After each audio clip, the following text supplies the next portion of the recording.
Ці здымалі з вас калі-небудзь карону і клалі яе ў куфар? Непрыемныя адчуванні, скажу я вам. Я перажыла іх праз некалькі гадоў пасля вяселля.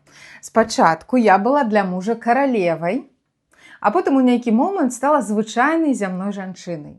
Як і чаму гэта адбылося, я не памятаю, але памятаю, што мне было вельмі складана гэта перажыць.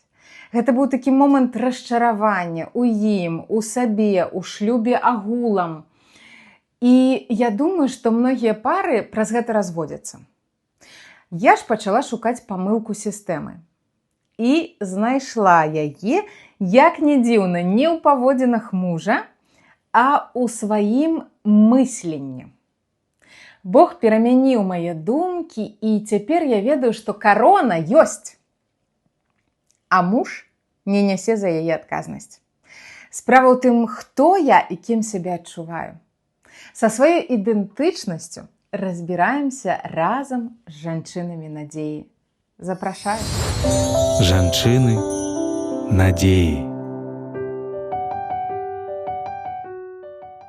Вітаю, дарагія дзяўчаткі! Я, Тацяна Немчанінава, радая сустрэчы. Пасядзець, пашчабятаць пра наша жаноцкае, атрымаць падтрымку, падзяліцца вопытам і пабыць у прыемнай кампаніі. Вельмі каштоўна. Ад вас прыйшло шмат водгукаў на перадачу пра шчаслівае каханне, таму гэту тэму і працягваем. Сёння абмяркуем, хто насамрэч нясе адказнасць за шчасце. Ці варта ўвесь цяжар узвальваць на мужа? І ці можам мы самі ашчаслівіць яго? У гэтай кнізе усе лекі для душы і цела у поўнай меры знойдзеце. Францыск Скарына. Прадмова да Бібліі. Лекі для цела. Мая сяброўка Ганна збіраецца замуж. Яна доўга гэтага чакала, і я вельмі радая за яе з Максам. Але, як і многіх дзяўчат, перад такім адказным крокам яе адолелі сумнівы. Аня баіцца, што яны не змогуць зрабіць адно аднаго шчаслівымі назаўжды. І не ўпэўненая, ці варта ўвогуле спрабаваць. Калі мы былі маленькімі дзяўчынкамі, то ўяўлялі, як будуць выглядаць нашыя вяселлі. Мы прадумалі і агульную карцінку, і дробязі. І цяпер, калі мара спраўджваецца, яна не падобная да таго, што мы ўяўлялі. І гэта сапраўды палохае.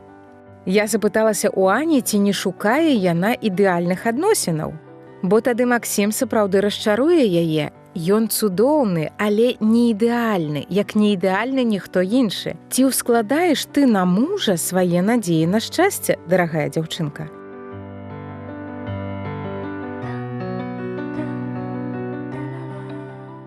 Я павінна прызнацца, шчаслівыя сямейныя фота ў Інстаграм – гэта не ўся праўда. Я замужам 15 гадоў і кажу вам, гэта не суцэльнае шчасце. Мы сварымся, крыўдзімся, стамляемся і рэагуем неадэкватна, але ёсць і шмат добрых сумесных момантаў. Адна мудрая сяброўка з большым сямейным стажам сказала мне, што шлюб накіраваны на тое, каб зрабіць мяне лепшым чалавекам, а не на тое, каб рабіць мяне шчаслівай увесь час. Мне падабаецца прымяняць гэту думку на нашыя стасункі з мужам. Калі б на пачатку свету Ева паслухалася Бога, мы б мелі зараз ідэальныя сем'і. Але пасля таго, як жанчына паддалася на ўгаворы змея, Бог пракляў яе і ўсіх наступных жанчын. Ён сказаў: «Памнажаючы памножу мучэнні твае і цяжарнасці твае, з болем будзеш нараджаць сыноў. І да мужа твайго памкнення тваё, а ён будзе панаваць над табою». Добра ведаць гэта, каб не ідэалізаваць шлюб і быць гатовай да розных праяў. Перадача для тых, хто створаны натхняць і свяціць. Не губляць надзеі і дарыць яе іншым. Я ведаю, што амаль кожны дзень раблю рэчы, якія расчароўваюць майго мужа. Я хуткая на язык і часта магу рабіць непрыемныя заўвагі. Ведаю, што яны крыўдзяць і засмучаюць яго, і стараюся не казаць, але яны ўсё роўна выскокваюць раней, чым я паспею падумаць. І атрымліваецца замкнёнае кола. Я крыўджу, ён крыўдзіцца, я пакутую ад пачуцця віны, ён ад пачуцця крыўды, і кепска нам усім. Нейкі час я лічыла сябе дрэннай жонкай, якая ніколі не зможа зрабіць мужа шчаслівым. Тады яшчэ адна мудрая сяброўка сказала мне, што мы не павінны быць крыніцай шчасця адно для аднаго. Сужонкі не для гэтага. Вельмі важная думка. Паспрабуйце прымерыць яе на сябе.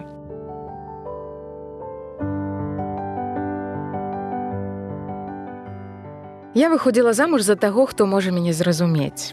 Муж сапраўды ведае мяне лепш за ўсіх, але амаль адразу пасля шлюбу я адчула, што ён не разумее мяне. Часам ён робіць тое, што мяне раніць. Не жадаючы раніць, канешне. Закаханасць праходзіць, а прыняць неідэальнага чалавека побач з сабой патрэбна смеласць. Не ўсім яе хапае, і, думаю, гэта частая прычына разводаў. Пры гэтым у нас добры шлюб. Мы кожны дзень выбіраем заставацца разам, несем адказнасць за свае абяцанні. І я нарэшце зразумела, што мы два чалавекі, якія змагаюцца са сваімі ўласнымі цяжкасцямі і імкнуцца станавіцца лепш.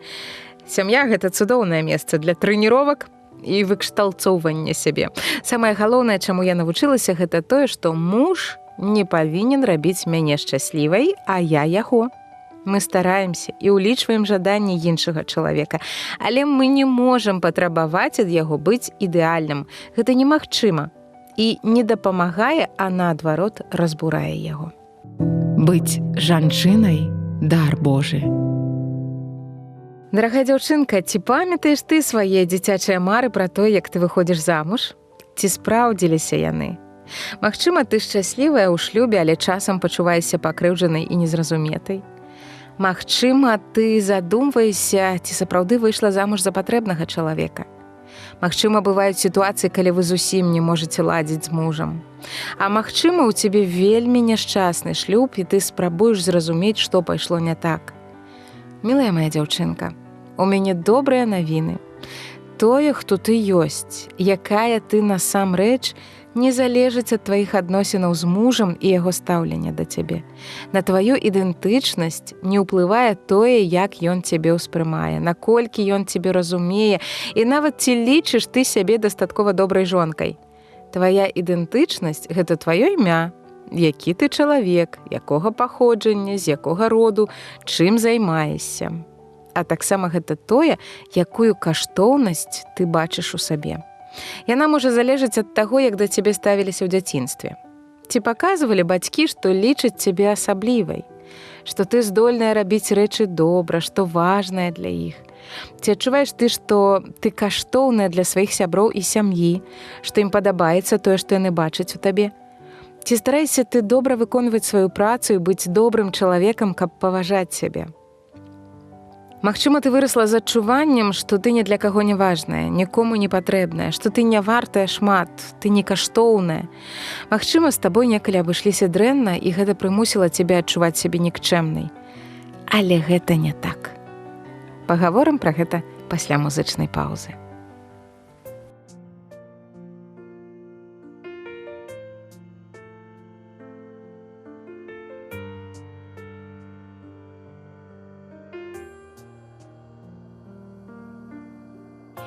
І зноў у жыцці дзьме моцны вецер, хмары вакол і ураган, справы складаныя пытанні, не магу вырашаць. Вочы да неба падымаю і разумею, што мала. Ведаю, дапамога ў Бога не вартая яе прыняць, але вялі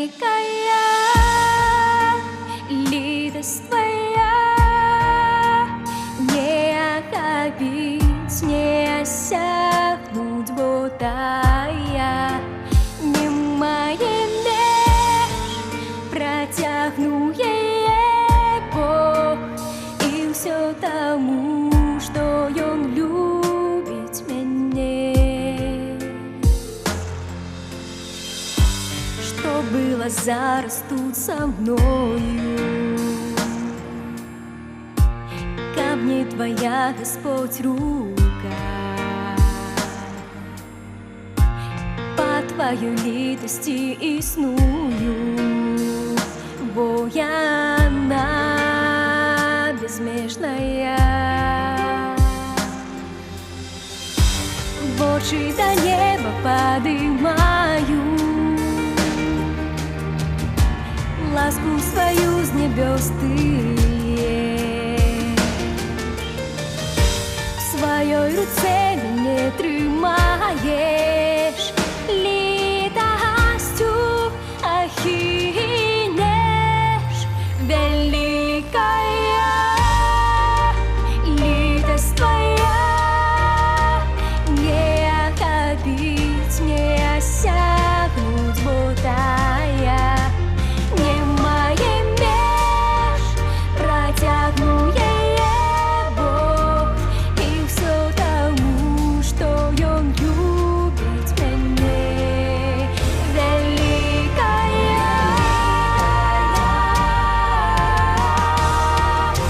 литость твоя,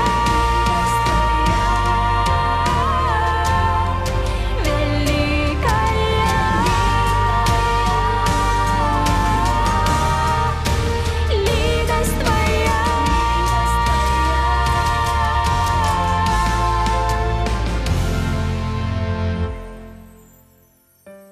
Калі заплющу свої очі, тихо схилюся перед тим, хто знес на криж голгофський грех мой і назвав мене своїм. Дякую я тебе, мой Боже, що тебе належу я, і не можу знести я слово. Великая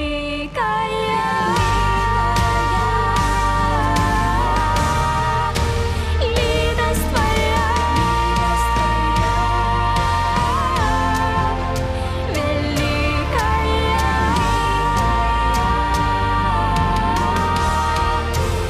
литость твоя,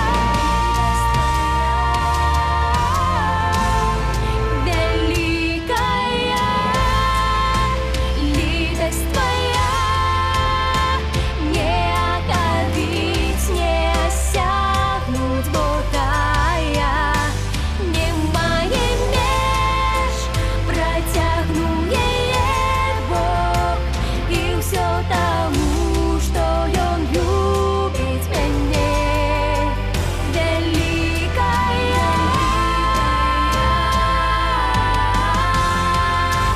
литость твоя, великая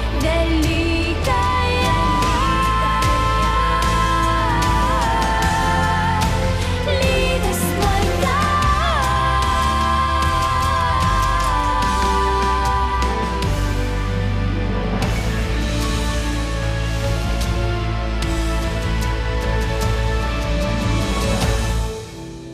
У гэтай кнізе усе лекі для душы і цела у поўнай меры знойдзеце.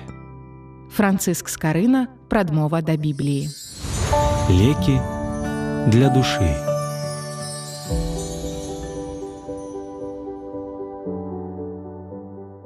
Кожны з нас трэба сур'ёзна падумаць пра тое, хто ты і што прымушае цябе адчуваць сябе каштоўнай. Як асобным людзям нам не патрэбны муж ці дзеці, каб быць рэалізаванай і паўнавартаснай. Многія жанчыны шчаслівыя заставацца адзінокімі, і яны ведаюць, што яны каштоўныя. Мы не можам ускладаць на мужа адказнасць за сваю вартасць.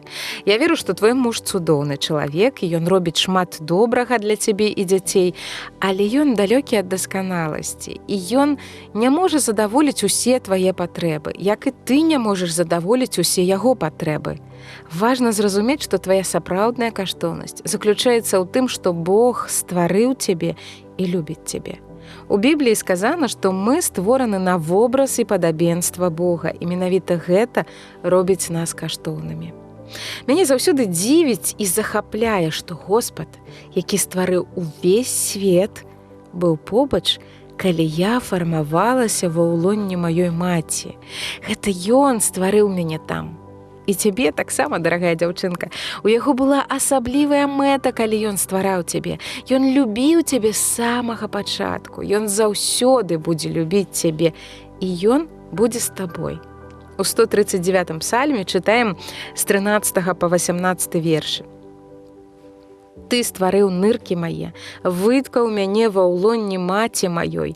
Слаўлю цябе, бо я захапляльна і дзівосна збудаваны. Цудоўныя справы твае, і душа мая ведае гэта добра. Зародак мой бачылі вочы твае, і ў кнізе тваёй запісаны ўсе дні, што былі вызначаны, калі яшчэ ніводнага з іх не было. Якія каштоўныя для мяне думкі твае, Божа, якая вялікая безліч іх, лічу іх, але іх больш, чым пяску.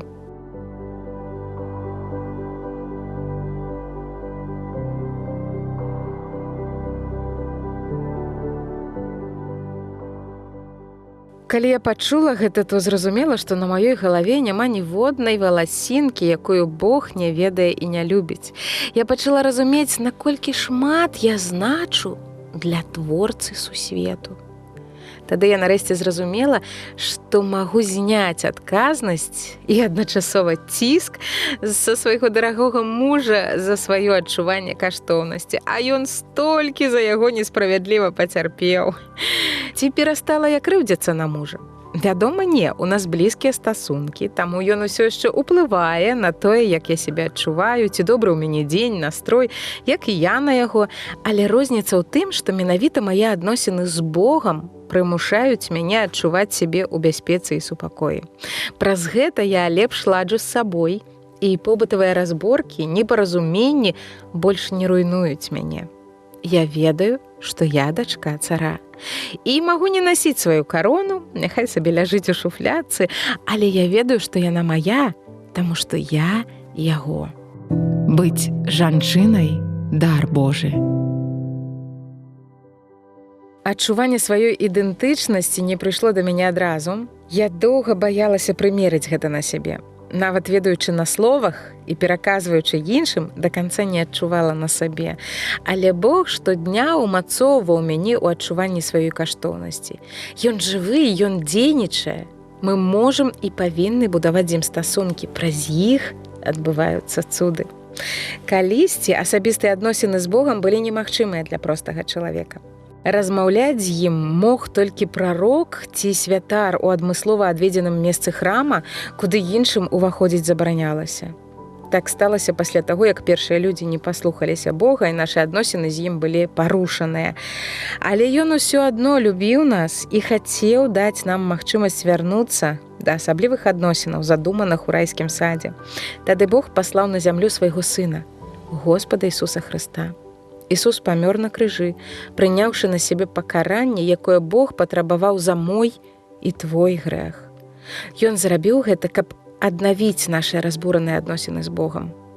У хвіліну смерці Ісуса завеса ў храме, якая якраз аддзяляла святое святых, куды ўваходзіў святар, разадралася надвая. Гэта была цяжкая, грубая тканіна. Яна не парвалася выпадкова. Бог сам разарваў яе, бо ў ёй больш няма патрэбы. Цяпер ты, дарагая дзяўчынка, і твой муж, і твае дзеці, і твае бацькі, усе мы можам быць сябрамі Бога праз Ісуса Хрыста. Давайце ж не будзем марудзіць і ўжо зараз скарыстаемся гэтай магчымасцю. Ойча, дзякую табе за тое, што ты стварыў нас такімі дзівосна складзенымі. Дзякуй за абяцанне быць з намі. Ты шануеш нас, і мы можам спадзявацца на цябе. Дзякуй, што кожны дзень ты даеш нам надзею. Дзякуй, што ты паслаў твайго сына Ісуса Хрыста, каб ён аддаў сваё жыццё і вярнуў нас да правільных адносінаў з табой. Ісусе, ты ведаеш мае самыя глыбокія, самыя цёмныя сакрэты. І, не зважаючы на іх, усё адно памёр за мяне. Гэта робіць тваю любоў да мяне мацнейшай за любыя адносіны ў свеце. Дзякуй. Дапамажы мне кожны дзень знаходзіць сваю каштоўнасць у табе. Амен.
Ісус пакінуў трон нябёс, каб чалавекам стаць, як мы, свой дар любові нам прынёс.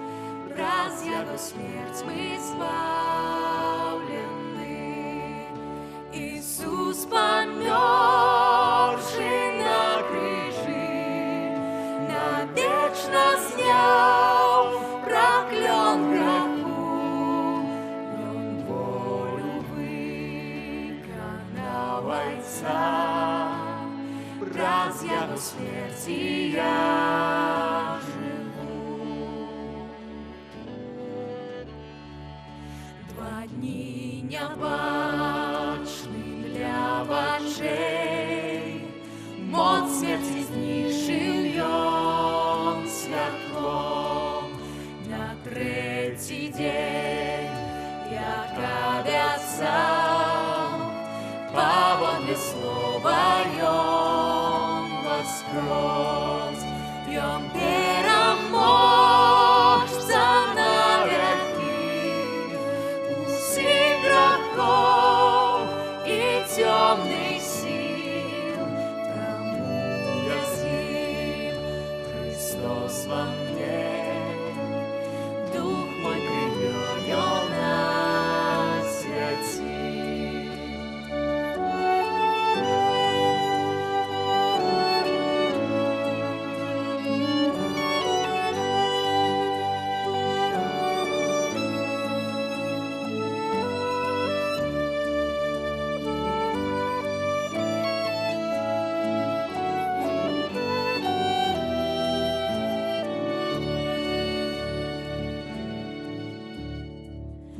Ад страху вольны і віны я маю моц Христа внутры. Ад нараджэння да труны ён вызначае мне шляхі. Ні пекла моц, ні хітрость зла нас не отделят от Христа. Покуль не вернется ён знов, мя не вядзе яго любов. Ні пекла моц, ні хітрость зла нас не отделят от Христа. Покуль не вернется ён знов, мя не вядзе яго любов. Мя не вядзе яго любов. Мя не вядзе яго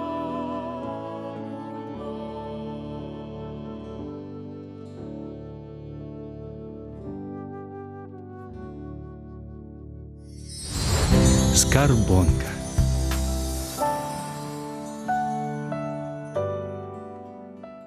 Дарагая дзяўчынка, спадзяюся, ты пераканалася, што ты дачка цара, таго, хто з нічога зрабіў усё, таго, хто бачыў твой зародак ва ўлонні маці, таго, хто фармаваў косткі твайго мужа, таго, хто ўзрасціў вас і дапамог сустрэцца, таго, хто з'яднаў вас у адно, каб жылося лягчэй і прыемней. І менавіта ён зляпіў твой нос такім, даў табе пэўны колер вачэй, надзяліў адмысловымі талентамі і характарам. Ён зрабіў цябе ўнікальнай. Ён даў табе права быць шчаслівай. Самой па сабе. Незалежна ад таго, апранае твой муж на цябе карону, ці трымае яе пад замком, усё неабходнае ты ўжо маеш у сабе. А муж? Ён зможа ацаніць цябе, калі навучыцца цаніць сябе як Божага сына. Няхай так і станецца. А мы пачытаем верш Уладзіміра Караткевіча «І сніў Адам» пра тое, што мы мусім прымаць у сваіх блізкіх не толькі добрае, але ўсё. У той дзень зямля святло і празарэнне дала яму. Ён спаў між райскіх дрэў, не зведаўшы яшчэ грэхападзення, як кветка, як алень, як зоркі спеў. Травою пахнулі яго далоні, бег цень ад дрэва дабрыні і зла, а побач верылі дрымотна коні ў вечны свет без бойняў і сядла. І сніў Адам. Камета ўстала ў небе барвяным страшным зракам. І тады крывёю пачала сачыцца глеба, і згінулі эдэмскія сады, і пакаціўся ён, бяздольны, голы, як пералёт адсохлы на карню, насустрач болю і насустрач волі, насустрач злу і сернаму агню. І сніў Адам, зямля ў глыбінным лоне няволю нараджае для жывых. Дрымотныя даверлівыя коні у бяздоннай захлынаюцца крыві. І сніў Адам, да светлых зор сусвету імчыць, як лямант, шматвяковы жах, кроў Іліяды, попел плошчы кветак, рагнеды плач, і Хірасімы прах, і дыбіцца шалёны свет гарою, над цалаванай брызам і вадой, карункавай ад сонца і прыбою, блакітнаю каралавай градой. Туды-сюды, туды-сюды. Над прысакам, над цішынёй, дрыжачай бы струна, бязгучная гайдаецца калыска, як паміж небам і зямлёй труна. І плакаў ён, хаця ў праменях сініх эдэмская купалася зямля, бо лепш у самым чэраве загінуць, чым падарыць нашчадкам гэткі шлях. Нашто жыве і ў дыме гіне вулей, нашто стагоддзі беспрасветных мук? І Ева падышла і працягнула далоні сонных і пяшчотных рук. І ён з трывогай, з радасцю няпэўнай і з мужнасцю суровай, як праклён, прынік да іх у страсці горкай, гнеўнай, бо ён любіў, бо добра помніў сон. Скарбонка.